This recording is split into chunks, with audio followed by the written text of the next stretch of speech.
ಈ ಕಾರ್ಯಕ್ರಮವನ್ನು ನಾವು ಮಾಡಿದ್ದೇವೆ. ಸೊ ಅದರಿಂದ ಮುಂದಿನ ದಿನದಲ್ಲಿ ನಮ್ಮ ಹೋರಾಟ ಮುಂದುವರಿತದೆ.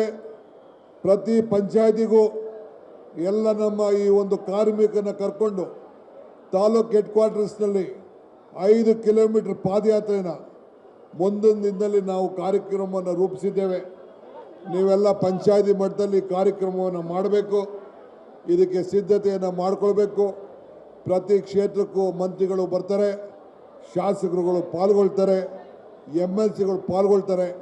ನೀವೆಲ್ಲ ಕಾರ್ಯಕ್ರಮದಲ್ಲಿ ಪಾಲ್ಗೊಂಡು ಈ ನರೇಗಾನ ಉಳಿಸುವಂಥ ಕೆಲಸಕ್ಕೆ ತಾವೆಲ್ಲ ಹಳ್ಳಿ ಕೂಲಿ ಕಾರ್ಮಿಕರ ಬದುಕನ್ನು ಉಳಿಸ್ಕೊಳ್ಳಿಕ್ಕೆ ನೀವೆಲ್ಲ ಹೋರಾಟದಲ್ಲಿ ಪಾಲ್ಗೊಂಡಿದ್ದೀರಿ. ನಿಮಗೆಲ್ಲ ಅಭಿನಂದಿಸಿ ಶುಭ ಹಾರೈಸಿ ಈ ನರೇಗಾ ಹೆಸರು ಶಾಶ್ವತವಾಗಿರಬೇಕು, ಈ ಕಾರ್ಯಕ್ರಮ ಉಳಿಬೇಕು, ಮಹಾತ್ಮ ಗಾಂಧೀಜಿನ ಬದುಕಿಸಿರಬೇಕು ಅಂತೇಳಿ ಪ್ರಾರ್ಥಿಸಿ ನನ್ನ ಮಾತನ್ನು ಮುಗಿಸ್ತೇನೆ. ಜೈ ಹಿಂದ್, ಜೈ ಕರ್ನಾಟಕ ಮಾತು. KPCC ಅಧ್ಯಕ್ಷರು ಹಾಗೂ ಉಪಮುಖ್ಯಮಂತ್ರಿಗಳು ಆದ ಸನ್ಮಾನ್ಯ DK ಶಿವಕುಮಾರ್ ಸಾಹೇಬರಿಗೆ ಧನ್ಯವಾದಗಳು.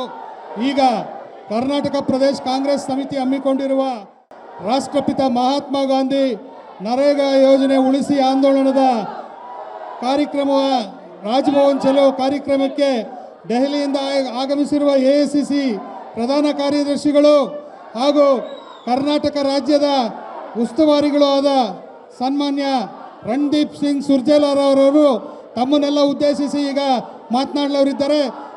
ಅವರ ಭಾಷಣವನ್ನು ಈಗ ಶ್ರೀಮತಿ ಲಕ್ಷ್ಮೀ ಹೆಬ್ಬಾಳ್ಕರ್ ಅವರು ಟ್ರಾನ್ಸ್ಲೇಟ್ ಮಾಡ್ತಾರೆ.